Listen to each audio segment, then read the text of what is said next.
할렐루야.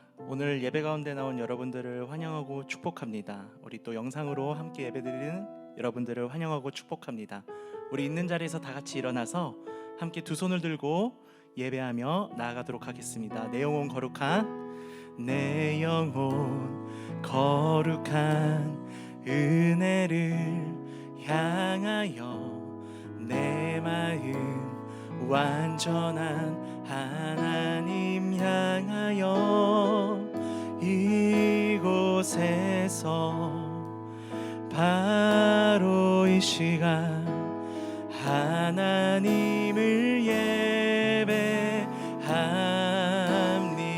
아멘. 내 영혼 거룩한, 내 영혼 거룩한 은혜를 향하여 내 마음 완전한 하나님 향하여 이곳에서 바로 이 시간 하나님을 예배합니다. 이곳에서 바로 이 시간 이곳에서 바로 이 시간 하나님을 예배합니다. 예배받게 합당하신 주님을 찬양합니다. 아멘. 우리 힘차게 박수치면서 그의 반석이 되시고 소망이 되신 예수 그리스도, 오직 예수님밖에 없음을 고백하며 나아갑시다. 주발 앞에 나 엎드려 주만 간절히 원해 주 계신 곳 나 바라봅니다. 근심 속에 주 찾을 때 모든 필요 내려놓고 겸손하게 모두 드리리. 오직 예수 주님만이 나의 삶의 이유. 오직 예수 주님, 오직 예수 주님만이 나의 삶의 이유. 아멘. 오직 예수 주님만이 나의 삶의 이유. 언제나 어디서나 크고 깊은 은혜로 주님 항상 내 안에 계시네. 우리 예수님은 변화가 없으십니다. 변함없으신 주님, 어제 오늘 영원히 한결같이 함께 하시네. 아멘. 오직 예수 주님만이 나의 삶의 이유. 오직 예수 주님만이 나의 삶. 오직 예수 주님만이 나의 삶의 이유. 오직 예수 주님만이 나의 삶의 이유. 주님은 길과 진리의 생명, 나는 오직 믿음으로 살리. 주만 위에 살리. 우리 한 번 더 고백합시다. 주님은 길과 진리의 생명, 나는 오직 믿음으로 살리. 주만 위에 살리. 우리 힘차게 목소리 높여서 주님은 길과 진리의 생명, 나는 오직 믿음으로 살리. 주만 위에 살리. 아멘. 주님은 길과 진리의 생명, 나는 오직 믿음으로 살리. 주만 위에 살리. 오직 예수 주님만이 나의 삶의. 오직 예수 주님만이 나의 삶. 아멘. 오직 예수 주님만이 나의 삶의 이유. 오직 예수 주님만이 나의 삶의 이유. 만세 반성 예수 내 반성. 만세 반성 예수 내 반성. 만세 반성 예수 내 반성. 주님 같은 반석은 없도다. 우리 한 번 더 고백합시다. 만세 반성. 만세 반성 예수 내 반성. 만세 반성 예수 내 반성. 아멘. 만세 반성 예수 내 반성. 주님 같은 반석은 없도다. 한 번 더. 주님 같은 반석은 없어. 믿음으로 선포합시다. 주님 같은 반석은 없도다. 우리의 반석이 되신 예수 그리스도 주님을 찬양합니다. 아멘.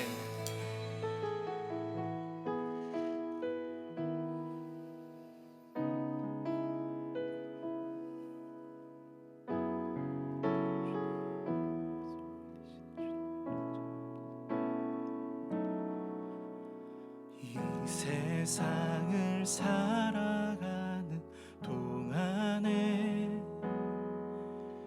나의 힘을 의지할 수 없으니 기도하고 낙심하지 말 것은 주께서 참 소망이 되심이라. 주의 길을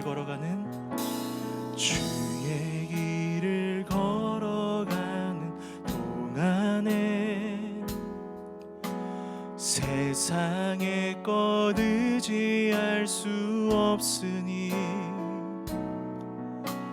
감사하고 낙심하지 말 것은 주께서 참 기쁨이 되심이라.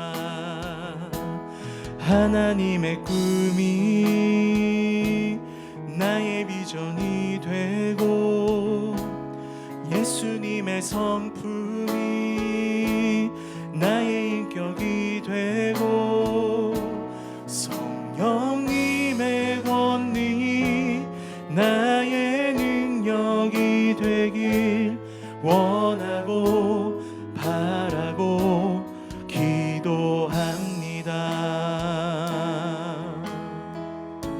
우리 한 번 더 이 세상을 살아가는 동안에 나의 힘을 의지할 수 없으니 기도하고 낙심하지 말 것은 주께서 참 소망이 되심이. 주의 길을 걸어가는 동안에 주의 길을 걸어가는 동안에 세상의 것 의지할 수 없으니 주님께 감사하며 나아갑시다. 사고 낙심하지 말 것은 주께서 참 기쁨이 되심이라. 하나님의 꿈이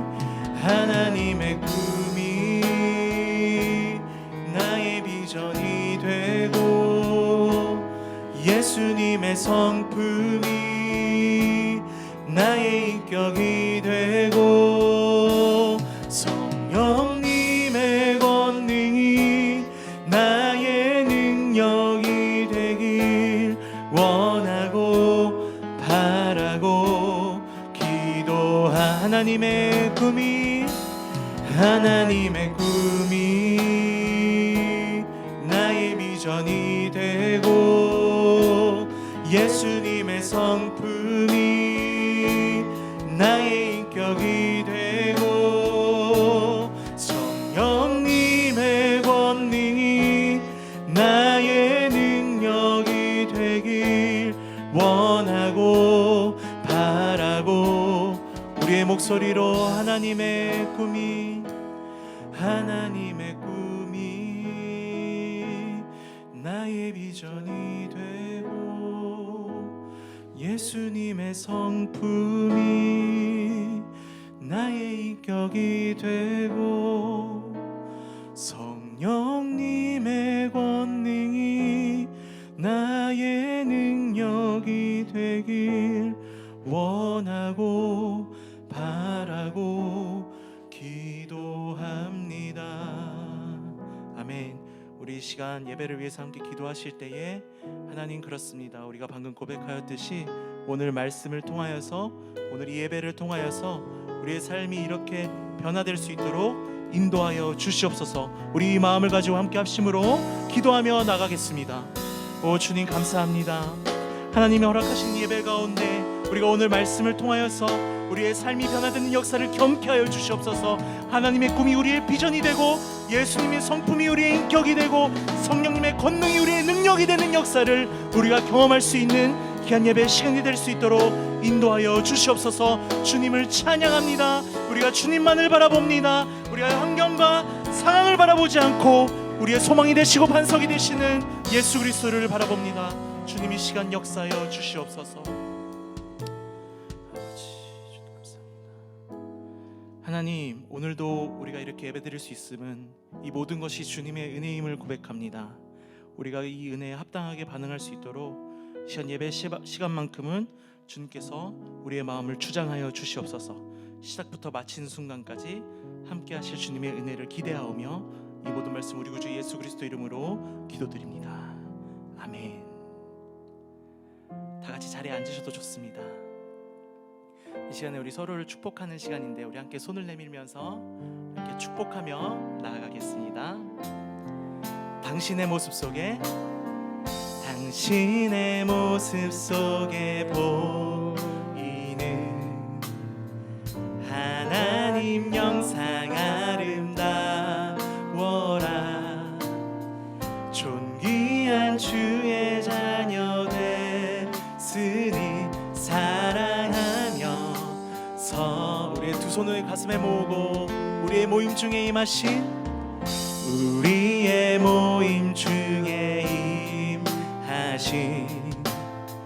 하나님 영상 아름다워라.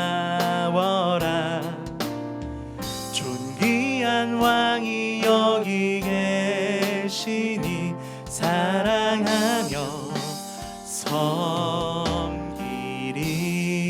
아멘. 환영하고 축복합니다. 이 시간에는 우리 최혁중 목사님 나오셔서 우리를 위해 말씀 전해주시겠습니다.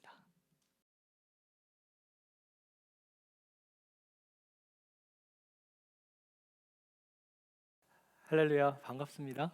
네, 우리 예배 오신 친구 그리고 선생님들 그리고 모든 영상으로 드리는 파워웨이브 친구들 환영하고 축복합니다. 오늘 우리에게 주시는 하나님의 말씀을 함께 저와 읽겠습니다. 누가복음 말씀입니다.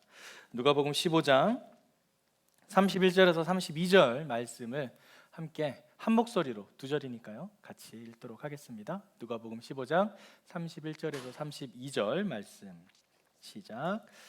아버지가 말했다. 얘야, 너는 항상 나와 함께 있지 않느냐? 또 내가 가진 모든 것이 다 내게 내 것이다. 그러나 내 동생은 죽었다가 다시 살아났고 내가 그를 잃었다가 찾았으니 우리가 잔치를 벌이며 기뻐하는 것이 당연하다. 아멘. 잠시 기도하겠습니다. 사랑의 아버지 하나님, 오늘 우리에게 귀한 말씀을 통해 아버지의 마음을 깨닫기를 소망합니다. 이 말씀에 나타난 하나님의 그 본질의 그 마음, 깊은 마음을 깨달아 우리의 삶 속에 하나님의 은혜를 경험하는 우리의 모든 여정 되게 하여 주시옵소서. 이 예배 가운데 함께 하실 줄 믿사오며 예수님의 이름으로 기도드립니다. 아멘. 우리가 읽은 이 본문 말씀을 통해 저는 오늘 여러분과 함께 잃어버린 두 아들 세 가지 회복이라는 제목으로 함께 말씀을 나누고자 합니다.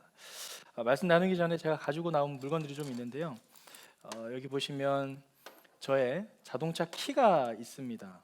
그리고 자동차 키가 있고요, 지갑이 있고 핸드폰이 있습니다. 저 이 세 가지를 아침에 출근할 때 항상 챙겨 나옵니다. 이 세 가지 중에 한 가지라도 없으면 저희 일상생활이 어려워지기 때문이죠. 그런데 놀라운 것은 이 핸드폰, 지갑, 이 차키, 이 세 가지 모두 다 사연이 있습니다. 다 한 번씩은 잊어버려봤어요. 잃어버렸던 적이 있어요. 특히 아이폰, 지금 이 아이폰 11, 12인데요. 아이폰 11을 잃어버린 적이 있습니다. 가슴이 찢어집니다. 잃어버린 적 있으세요? 정말 찢어집니다. 지갑 잊어버린 적 있으세요? 정말 억장이 무너집니다. 이 안에 들어있는 수많은 카드와 주민등록증 다시 발급해야 되는 그 어려움들, 그게 막 주마등처럼 스쳐가면 정말 난감해집니다. 자동차 키 잃어버린 적 있습니까? 없으시겠죠, 여러분은? 한번 잃어버려 보세요. 발이 끊어진 것 같습니다. 제가 가지고 있는 이것들 저는 다 한 번씩 잊어버린 적이 있고, 특히 이 지갑 같은 경우는 대전에서 사역할 때 한번 잃어버린 적이 있다가 제가 잃어버린 줄도 몰랐어요. 경찰서에서 연락이 왔어요. 혹시 지갑 주인이냐고. 그 정도로 저는 물건을 잘 잃어버리고 잃어버린 것을 다시 찾게 됩니다. 참 놀라운 것은 뭔가를 잃어버렸을 때는 너무나 갑갑하고 그걸 빨리 찾아야 된다는 생각이 있지만, 막상 우리는 그 잃어버렸다는 것에 대해서는 잘 집중을 하진 않아요. 잃어버렸을 때는 반드시 이걸 찾아야 된다는 것에 집중을 하게 됩니다. 잃어버리는 그 순간에는 그 잃어버린 그 자체에 대해서는 순간적으로 안타깝고 정말 내가 왜 그랬지라는 후회를 하지만, 결국에는 이 찾는 거, 어떻게든 찾는 거에 대해서 집중을 합니다. 오늘 오다가 교회 바닥에서 반지를 하나 주웠습니다. 누군가의 소중한 반지겠죠. 십자가 큐빅이 박혀 있는 반지인데, 이것 또한 누군가에게는 간절히 찾기를 원하는 반지일 것입니다.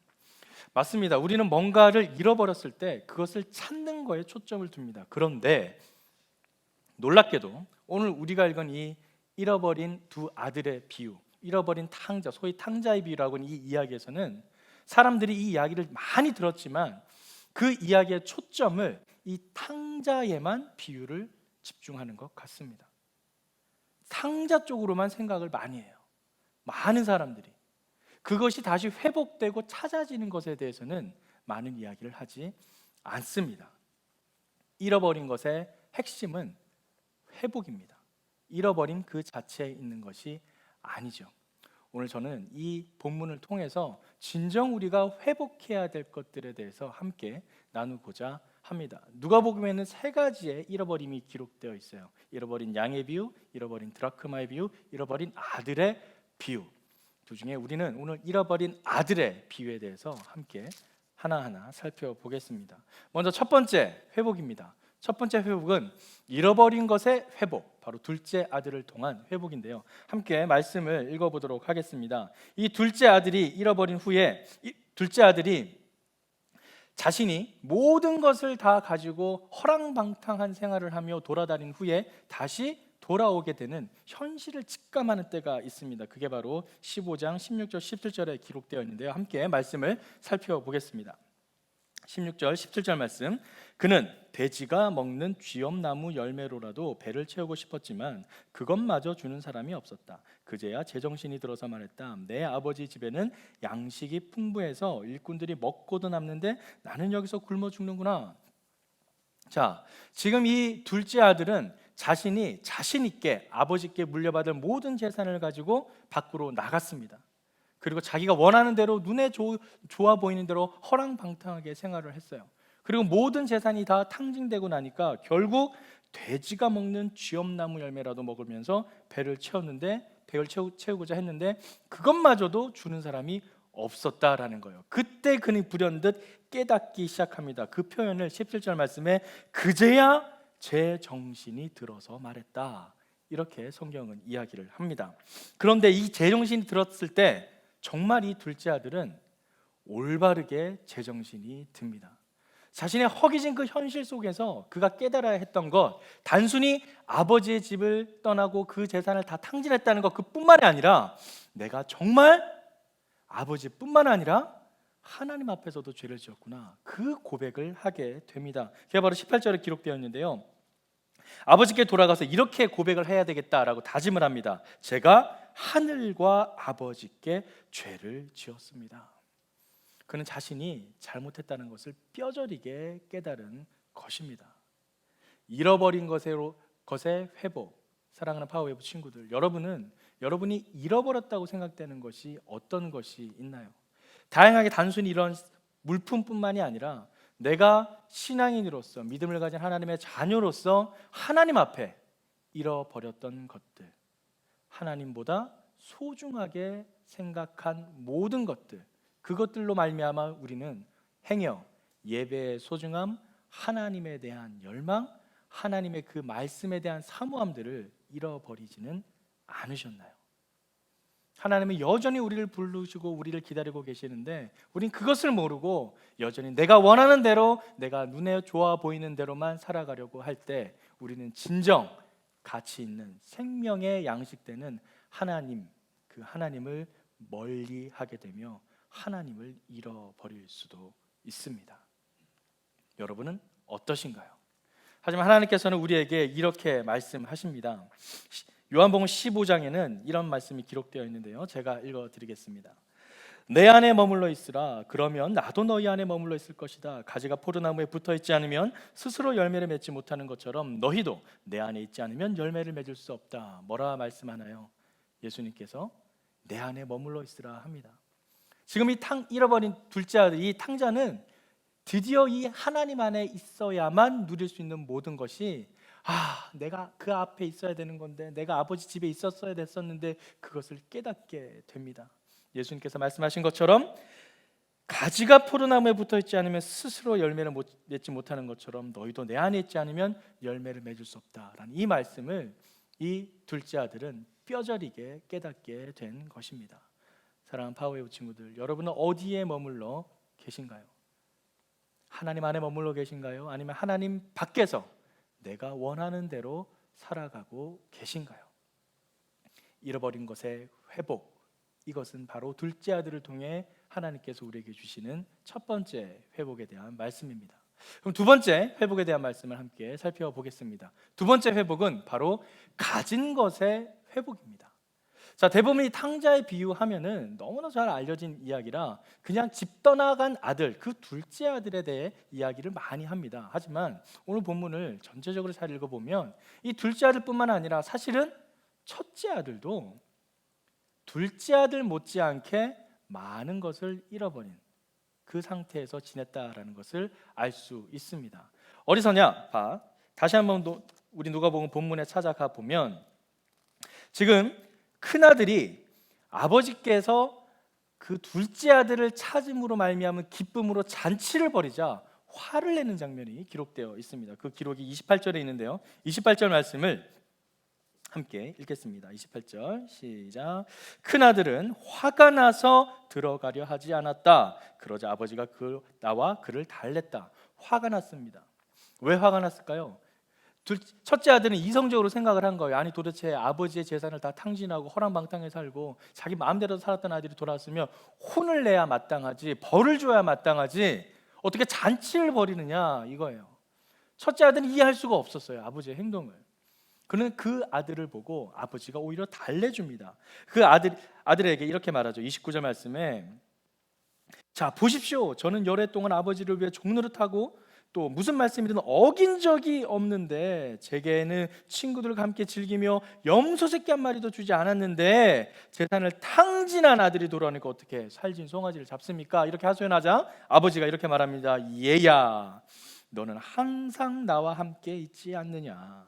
또 내가 가진 모든 것이 다 내 것이다. 자, 여기서 이 얘야라는 말씀에 주목하십시오. 이 얘야라고 부르는 호칭은 테크논이라는 이 헬라어 원어가 있는데요, 애정어린 표현으로 상대방을 부르는 호칭을 뜻합니다.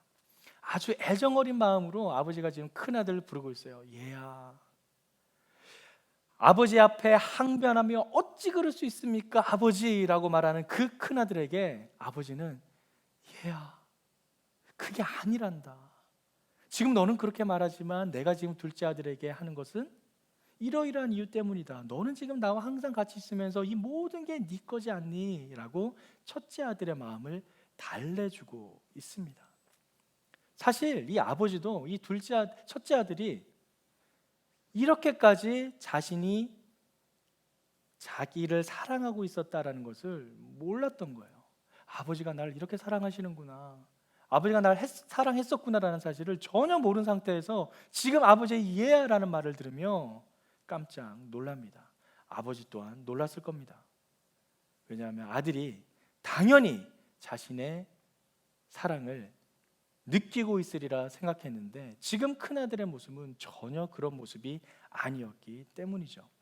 이 큰아들, 아버지와 함께 생활하며 아버지 곁에서 가장 아버지와 닮아가고 있는 아들이었지만 정작 그는 자신의 신분을 아버지는 주인이고 자신은 종으로 여기며 나는 아버지가 시키는 모든 일을 행하는 그런 사람, 그런 존재로만 인식하고 있었던 겁니다.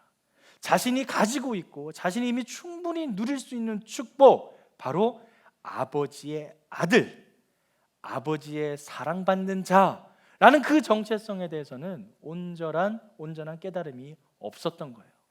그저 자기는 그 집에서 아버지가 시키는 일을 열심히 하는 마치 종과 같은 존재로 스스로를 평가절하했던 것입니다. 바로 그러한 첫째 아들에게 아버지는 얘야, 그렇지 않다라는 것을 알려줍니다. 하지만 오늘 본문 끝까지 읽어보아도 이 큰아들이 그렇군요 아버지, 제가 몰랐습니다. 아버지의 그 사랑을 제가 깨닫지 못하고 있었네요 라고 이야기를 하며 둘째 아들의 잔치에 참여했는지에 대해서는 전혀 기록이 없습니다. 그저 그러한 상태일 뿐이라는 것을 우리에게 알려줍니다. 이 첫째 아들은 이미 자기가 가진 것에 대한 축복을 온전히 누리지 못한 모습을 보여주고 있습니다. 가진 것에 회복이 일어나지 않은 것이죠. 사랑하는 파워웨브 친구들, 여러분은 혹시 여러분이 소중히 여기고 있다라고 생각하는 것이 있는데 그것이 정말 소중한 것인지 모르고 그냥 스쳐 지나가는 것들은 있지 않나요? 한 시인이 이런 시를 썼습니다. 여러분 너무나 유명해서 잘 알 건데요, 풀꽃이라는 나태주 시인이 지은 시입니다. 함께 읽어보겠습니다. 자세히 보아야 예쁘다, 오래 보아야 사랑스럽다, 너도 그렇다. 한번 옆에 있는 친구를 바라보면서 이렇게 얘기해 볼까요? 자세히 보아야 예쁘다, 오래 보아야 사랑스럽다, 너도 그렇다. 쿵 하죠. 너도 그렇다. 쿵 합니다. 자, 이 시인은 어떤 것을 이야기하고 싶었을까요? 이 시에 대한 해설이 이렇습니다. 작고 사소해서 그 가치와 소중함, 또 그 아름다움을 쉽게 발견하지 못하는 일상적인 존재, 그러나 이 관심과 애정을 갖고 바라보면 더없이 소중한 가치를 발견할 수 있는 존재, 이 풀꽃이라는 제목으로 이 시인은 바로 그런 세상, 우리가 살아가는 일상 속에서 너무나 소중하고 가치 있지만 그저 일상적인 것으로 묻혀버리는 그러한 존재들에 대해서 노래하고 있습니다. 자세히 보아야 예쁘다, 오래 보아야 사랑스럽다, 바로 너도 그렇다. 그 대상이 확대되는 것이죠. 바로 이 첫째 아들은 이렇게 아버지가 이미 그에게 주고 있는 놀라운 사랑, 어마어마한 사랑을 받고 있음에도 그 사랑의 소중한 가치를 깨닫지 못한 채 그저 아버지의 종처럼 일만 열심히 하는 사람으로 살아가고 있었습니다. 사랑하는 파워웨이브 친구들, 여러분이 가지고 있는데, 이미 소유하고 있는데 누리지 못하는 축복, 여러분들은 그러한 깨닫지 못한 가진 것들에 대한 것들이 있지 않으신가요?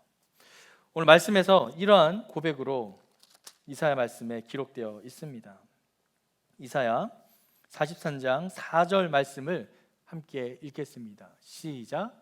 내가 내 눈에 보배롭고 존귀하며 내가 너를 사랑하였은즉 내가 내 대신 사람들을 내어주며 백성들이 내 생명을 대신하리니.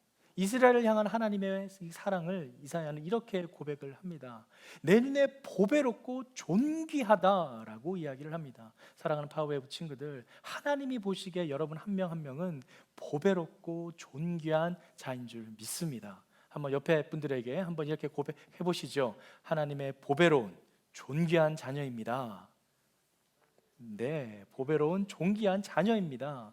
우리 모두는 하나님의 보배롭고 존귀한 자녀입니다. 그런데 아까 나태주 시인이 읽었던 그 풀꽃의 주제처럼 너무나 그냥 일상적으로 만연해버린 평범함 속에서 이 소중한 가치가 묻혀버리고 마는 우리의 삶.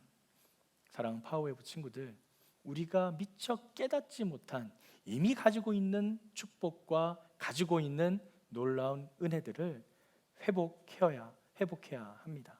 그것이 하나님께서 우리에게 주시는 두 번째 회복입니다. 이제 마지막 회복에 대해서 살펴보겠습니다. 마지막 세 번째 회복, 본질의 회복입니다. 바로 아버지에 대한 이야기인데요.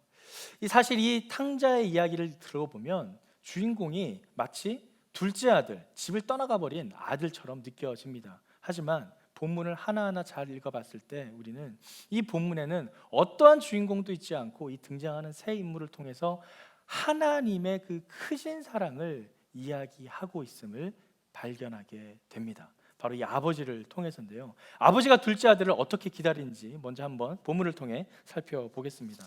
누가복음 말씀에 보면 둘째 아들이 돌아오는 그 길목에 아버지는 이렇게 기다리고 있었습니다. 20절 말씀에 그러고서 아들은 일어나 아버지에게로 갔다. 아들이 아직 멀리 있는데 그 아버지는 아들을 보고 불쌍히 여겨 아들에게 달려가.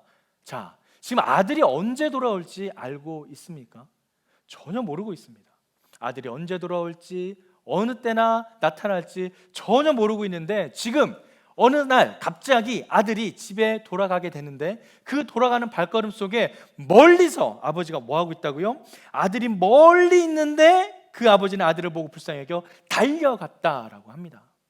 아버지는 항상 이 둘째 아들이 돌아오기만을 기다리고 있었던 거예요. 언제 돌아올지 모르는 아들을 항상 기다리며 아들이 나타나기만을 기다렸던 겁니다. 그렇게 기다리고 기다렸던 그 아버지의 애타는 심정, 그 애타는 눈빛, 애타는 마음, 그것이 오늘 본문 20절에 이렇게 기록된 거예요. 아들이 아직 멀리 있는데 그 아버지는 아들을 불쌍히 여겨 달려갔다. 그리고 어떻게 하죠? 아버지는 모든 것을 회복시켜 주십니다. 22절에서 24절 말씀에 보면 가장 좋은 옷을 가져오고 아이에게 입히고 손가락에 반지를 끼고 발에 신기고 살진 송아를 잡아 잔치를 벌이고, 그렇게 하는 이유는 바로 내 아들이 죽었다가 살아났기 때문이다 라고 이야기를 합니다. 아무런 잘못을 따지지 않습니다. 아무런 책망을 하지 않습니다. 내 재산을 왜 탕진했느냐 벌을 내리지 않습니다. 그저 그 아들이 돌아왔다는 자체만으로 감격에 겨워 모든 잃어버린 것들을 회복시켜 주십니다. 그것이 바로 아버지의 사랑입니다. 이 둘째 아들에 대한 사랑 뿐만 아니라 이 아버지는 첫째 아들에 대한 사랑도 갖고 있었습니다. 바로 첫째 아들, 우리가 아까 읽었던 31절 말씀처럼 얘야 너는 항상 나와 함께 있지 않느냐, 또 내가 가진 모든 것이 다 내 것이다. 이미 아버지는 첫째 아들도 둘째 아들 못지않게 어마어마하게 사랑하고 있었습니다. 단지 아들이, 이 첫째 아들이 깨닫지 못하고 그 사랑을 누리지 못하였을 뿐 아버지는 이미 그 첫째 아들도 둘째 아들과 동일한 사랑과 크기로 그 아들을 대하고 있었던 것이죠. 아버지는 누구 하나 편해서 사랑한 것이 아니라 그저 잃어버린 것이 되찾아졌다라는 그 회복의 감격으로 말미암아 다시 찾고 돌아와서 죽었다가 살아났다라는 것에 대한 감격으로 말미암아 잔치를 열었던 것입니다. 아버지의 초점은 잃어버린 것에 있지 아니하고 회복에 있었던 것입니다. 또한 이 아버지는 이 첫째 아들의 고백에서 스스로도 많이 놀랍니다. 얘야 라면서 그에게 애정어린 말을 할 때, 아니 난 너가 그렇게 느끼고 있었다고 생각을 했었는데, 넌 이미 내 사랑을 많이 받고 있었다고 생각을 했는데 네가 나의 그 사랑을 모르고 있었구나. 사실 큰아들도 놀랐겠지만 아버지도 놀랐습니다. 난 당연히 네가 알고 있을 거라 생각했는데 아버지도 놀랍니다. 회복은 쌍방에 일어나는 겁니다. 우리가 하나님을 곁을 떠나서 아버지를 믿지 않는 신앙으로 갈 때 하나님은 우리를 향해 이 아버지와 같은 동일한 마음을 가지십니다. 네가 왜 떠나가니? 그럼에도 우리를 붙잡고자 하는 그 아버지의 사랑, 이것을 신학적인 용어로는 성도의 견인이라고 합니다. 성도들이 믿음의 생활을 하면서 지쳐 쓰러지고 낭망하고 넘어질 때 다시 한번 그를 일으켜서 어떻게든 구원을 이루시고자 하는 하나님의 열심, 바로 이 아버지의 사랑은 그런 하나님의 열심, 하나님의 사랑을 대변하고 있습니다. 사실 이 아버지의 사랑에 대해서 렘브란트라는 화가가 이 돌아온 탕자라는 그림 속에서 이 아버지의 사랑을 하나하나 잘 묘사하고 있습니다.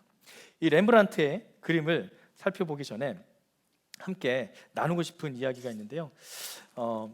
가스펠 프로젝트 35페이지에 보면 이런 질문이 있습니다. 가스펠 프로젝트 35페이지에 둘째 아들의 죄를 경계하는 만큼 맏아들의 죄도 경계해야 하는 까닭은 무엇일까요? 자, 아까 전에 우리가 살펴본 것처럼 첫째 아들과 둘째 아들 각자 뭔가 자기가 소외되고 잃어버렸던 것들이 회복되었다라고 이야기했습니다. 둘째 아들은 잃어버린 것이 회복되었고, 또한 이 첫째 아들은 가진 것에 대한 회복이 필요하다고 이야기를 했죠. 둘째 아들뿐만 아니라 이 첫째 아들도 자신이 가지고 있었던 한계가 있었던 겁니다. 맏아들의 죄도 경계해야 되는 까닭, 이미 우리가 가지고 있는 것, 누리고 있는 것에 대한 소중함을 깨달아야 된다라는 이야기입니다. 그래서 다시 아버지의 마음으로 돌아가서 이 아버지의 마음을 렘브란트라는 화가가 하나하나 그리고 있는 그림이 있는데요. 사진을 먼저 보여주시죠. 자, 저 사진을 보면 큰 그림이 두 가지로 대비되어 보입니다. 이 사진 속에 한 아버지가 무릎 꿇고 있는 아들을 이렇게 껴안고 있고요. 또 한 사람이 옆에 서 있습니다. 그 나머지 주위에 있는 사람들이 어둠 처리로 이렇게 되어 있는데, 소위 렘브란트를 빛의 화가라고 부르는데요. 이 빛을 통해서, 빛의 명암을 통해서 그가 전달하고 싶은 마음을 이렇게 표현을 하고 있습니다. 좀 더 자세하게 보겠습니다. 아버지입니다. 먼저 아버지의 눈을 보시죠. 눈이 어떻게 보이나요? 좀 지쳐 있고 시선이 온전하게 바라보지 못한 모습을 보여줍니다. 즉 이 아버지의 눈을 이렇게 그린 것은 렘브란트가 깨닫기에 아들이 돌아오기를 간절히 바라는 그 아버지의 마음, 어떻게든 아들이 돌아오기를 바랐는데 그 아들을 찾지 못하는 그 아버지의 안타까운 마음을 이러한 시선 처리를 통해서 나타내고 있습니다. 두 번째 그림을 보여주시죠. 바로 아버지의 손입니다. 아버지의 손이 차이가 납니다. 왼손은 되게 거칩니다. 그런데 오른손은 어떻죠? 되게 부드럽습니다. 바로 이 거친 손은 아들이 돌아오길 동안 아버지가 어떻게든 참고 기다리며 이 억적 같은 삶을 살아가겠다는 아버지의 강인함을 의미하고요.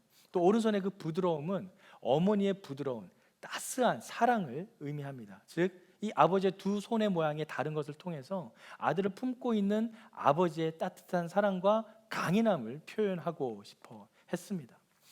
그 다음 보여주시죠. 그 품에 안겨 있는 아들의 모습입니다. 자, 이 머리카락이 하나도 없죠. 마치 죄수들이 삭발을 하고 있는 모습처럼, 죄인의 모습처럼 보여지지만 그 얼굴의 표정을 보십시오. 표정이 어떤가요? 마치 젖된 아이가 어미 품에 안겨 있는 것처럼 너무나도 평온한 표정입니다. 죄인이나 그 아들을 따스하게 맞아주는 아버지의 품속에서 아이와도 같은 표정을 하는 둘째 아들, 바로 자신의 그 모습을 보면서 하나님의 품 안에 안겨 있는 모습을 그렸습니다. 그런데 그 발이 특징이 있습니다. 신발이 벗겨져 있습니다. 어떤 뜻일까요? 바로 신발이 벗겨질 만큼 신발이 다 떨어져서 신발의 역할을 제대로 못하는 그러한 신발을 묘사함으로써 아들의 삶이 얼마나 고되고 힘들었는지를 표현을 하고 있습니다. 이러한 그림을 통해서 지금 렘브란트는 어떻게든 하나님 앞에 돌아와 하나님의 품에 안겨 있는 그 아들의 모습을 보여주고 있는 것이죠. 그래서 다시 한번 첫 번째 그림으로 돌아가서 첫 번째 그림에 보면 이 그림에서 주목해야 될 사람이 한 사람 더 있습니다. 바로 오른편에 있는 한 사람인데요. 딱 봤을 때 아버지와 모습이 상당히 비슷합니다. 바로 큰아들이에요. 큰아들은 아버지와 오랜 세월 같이 있으면서 작은 아들이 집을 떠나간 사이에 계속 아버지와 살았습니다. 그리고 아버지의 일을 열심히 도와가며 어떻게든 아버지를 닮기 위해 살았던 것이죠. 그래서 렘브란트는 그렇게 그림을 표현했어요. 아버지와 똑같은 붉은 망토를 입고 근엄하게 서 있습니다. 그런데 동생을 맞이하는 태도는 다르죠. 아버지는 어떻게든 그 둘째 아들을 품에 안고 따스하게 안아주려고 하지만 형은 뻣뻣하게 서 있습니다. 성경에 나온 그 이야기 그대로 아버지의 사랑을 깨닫지 못한 그 상태 그대로 둘째 아들을 바라보고 있는 것입니다. 아버지를 가장 닮았지만 둘째 아들을 대하는 태도는 전혀 상반적인 큰아들을 그대로 묘사하고 있습니다. 그런데 중요한 것은 여기서 이 그림에 큰 반전이 있습니다. 사실 이 렘브란트가 그린 이 돌아온 탕자의 그림은 렘브란트가 거의 노년이 되어 마지막에 그린 그림입니다. 그는 이 생전에 돌아온 탕자의 그림을 2번 더 그렸어요. 총 3번의 그림이 있습니다. 그 사진을 보여주시죠. 첫 번째 그림은 30세 때 그렸던 그림입니다. 30세 때 그렸고 두 번째 그림은 36세 때 그렸고요. 마지막 그림은 60세가 넘어서 그린 그림입니다. 이 첫 번째와 두 번째 그림에 보시면 아버지와 둘째 아들은 가운데 있지만 형에 대한 모습은 거의 뒤에 숨어 있습니다. 30세 때 그린 그림에 보면 뒤에 저 뒤쪽에 있고요. 그리고 36세에 그렸던 그 그림에 보면 저쪽 뒤에 조그만하게 표시되어 있습니다. 큰 아들의 그 역할이 거의 비중이 없이 묘사되어 있죠. 하지만 마지막에 그린 그림에만 유독 큰 아들도 부각되어 그려져 있습니다. 왜 그럴까요? 바로 아버지가 작은 아들뿐만 아니라 큰 아들도 사랑하고 있다라는 하나님의 그 마음을 렘브란트도 노년에 깨달았기 때문입니다. 뻣뻣하게 서서 둘째 아들 자신의 동생을 환영하며 사랑으로 안아주지는 않지만 그런 딱딱한 모습을 보이며 아버지의 사랑을 제대로 받지 못한 그런 단단한 모습을 보여주고 있지만 그런 교만한 마음을 보여주고 있지만 그러한 아들일지라도 사랑으로 품고 사랑으로 안고자 하는 하나님의 마음을 빛의 명함을 통해서 밝히고 있는 것입니다. 이 돌아온 탕자의 주인공이 단지 둘째 아들에게만 있는 것이 아니라 아버지의 사랑을 받고 있는 큰 아들에게도 동일하게 비춰지고 있다 해서 마지막 그림에는 아버지와 둘째 아들 그리고 큰 아들까지 빛의 명함을 통해 그 사랑을 받고 있음을 나타낸 것이죠. 사랑하는 파워웨브 친구들, 하나님은 이렇게 우리를 사랑으로 비춰주십니다. 우리가 어떤 상태에 있든지 잃어버린 상태에 있든지 가진 것을 깨닫지 못하고 있는 상태에 있든지 언제든 하나님은 우리를 그 사랑으로 품어주고 계신다라는 사실입니다. 그래서 하나님께서는 우리에게 이렇게 말씀하십니다. 베드로전서 2장 9절 말씀인데요. 제가 읽어드리겠습니다. 그러나 여러분은 택하신 족속이요 왕같은 제사장들이요 거룩한 나라요 그분의 소유된 백성이니 이는 여러분을 어둠에서 불러내어 그분의 놀라운 빛으로 들어가게 하신 분의 덕을 선포하게 하기 위한 것입니다. 우리 모두를 어떻게 불렀다고요? 택하신 족속이요 왕같은 제사장들이요 거룩한 나라요 그분의 소유된 백성이라고 하십니다. 우리가 어떤 상태에 있든지 하나님은 우리를 그렇게 창조하셨고 그렇게 존귀한 자로 우리를 불러주시고 있다라는 사실입니다. 사랑하는 파워웨브 친구들, 여러분은 어느 자리에 계십니까? 말씀을 마무리하면서 여러분에게 도전합니다. 하나님 안에 머무십시오. 오직 하나님 안에 머물러 방황을 하더라도 하나님 안에 머물러 있으십시오. 내가 가진 것을 깨닫지 못하더라도 하나님 안에 머물러 계십시오. 우리가 어디에 있든 하나님 우리를 존귀한 자로 지명하여 불렀습니다. 말씀을 마무리합니다. 첫 번째 회복, 그것은 바로 잃어버린 것의 회복입니다. 우리가 이미 떠나 있거나 하나님의 그 사랑을 멀리하고 있다면 그 잃어버렸던 하나님과의 첫사랑, 예배의 간절함, 말씀의 사모함을 회복하시기 바랍니다. 두 번째 회복, 바로 가진 것의 회복입니다. 이미 내가 가지고 있는데, 내가 이미 누리고 있는데 미처 깨닫지 못하고 있던 것들이 있다면 다시 돌아보며 그 가지고 있음에 감사하십시오. 마지막 세 번째 회복, 바로 본질의 회복입니다. 이미 하나님은 우리를 각 사람을 사랑하고 계십니다. 우리가 어떤 상황에 있든지, 우리가 어떤 형편에 있든지, 우리의 마음이 겸손하든 교만하든, 하나님을 떠나 있든 그 안에 머물든, 하나님은 여전히 동일한 빛으로 우리에게 그 사랑의 빛을 비춰주고 계십니다. 그 사랑 안에 머무십시오. 그 사랑을 붙잡으십시오. 이사야 말씀에 이렇게 기록되어 있습니다. 야곱아, 너를 창조하신 하나님 여호와께서 지금 말씀하시느니라. 이스라엘아, 너를 지으신 이가 말씀하시느니라. 너는 두려워하지 말라. 내가 너를 구속하였고 내가 너를 지명하여 불렀나니 너는 내 것이라. 아멘. 내가 너를 지명하여 불렀나니 너는 내 것이라 말씀하시는 그 하나님 앞에 내가 둘째 아들의 모습이든 첫째 아들의 모습이든 어떤 모습이든 하나님 앞에 온전히 나아가 하나님의 그 사랑을 경험하는 저와 여러분이 되기를 주님의 이름으로 축원합니다.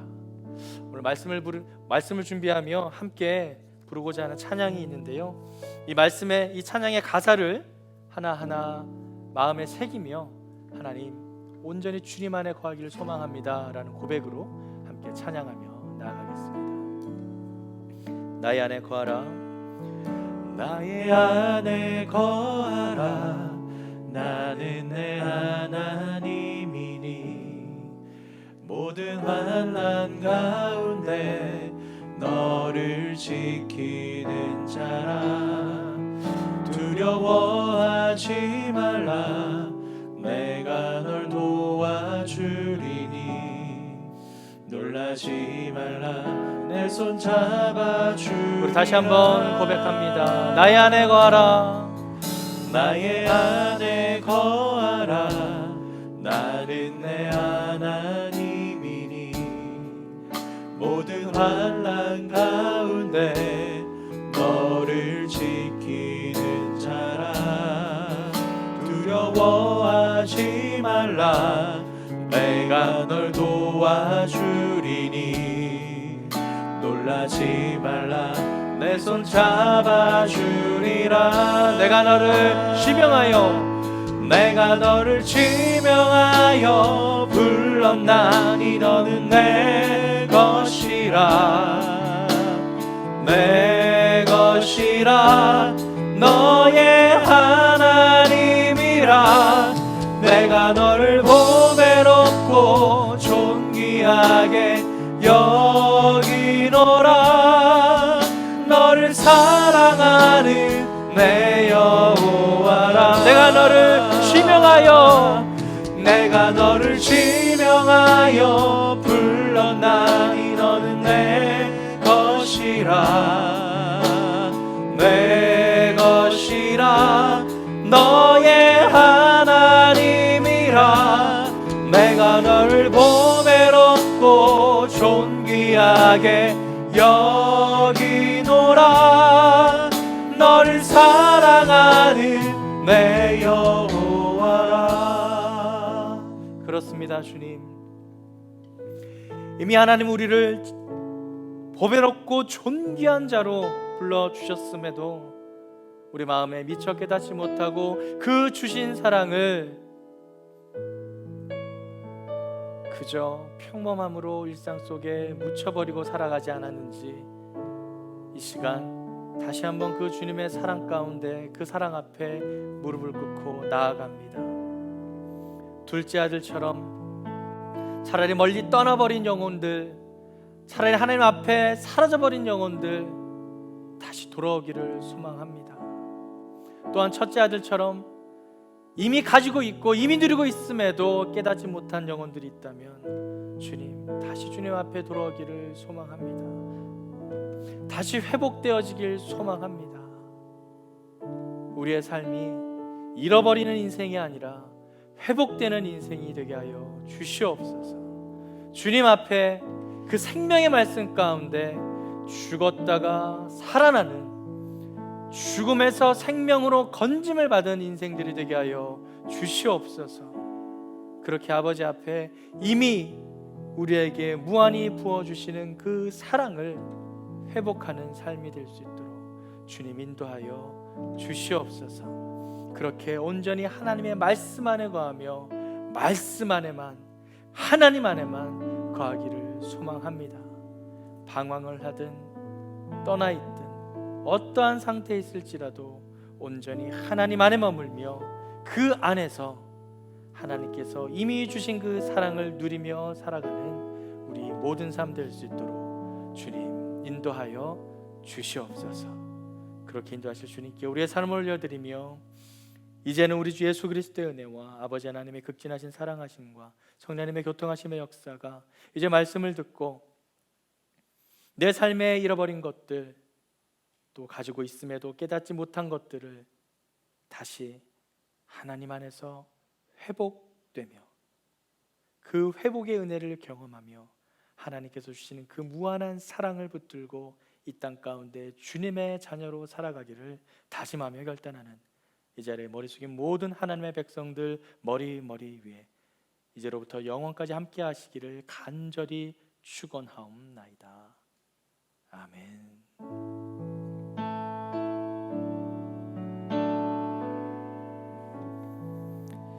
우리 예배를 받으신 하나님께 감사와 영광의 박수 올려드리겠습니다. 할렐루야.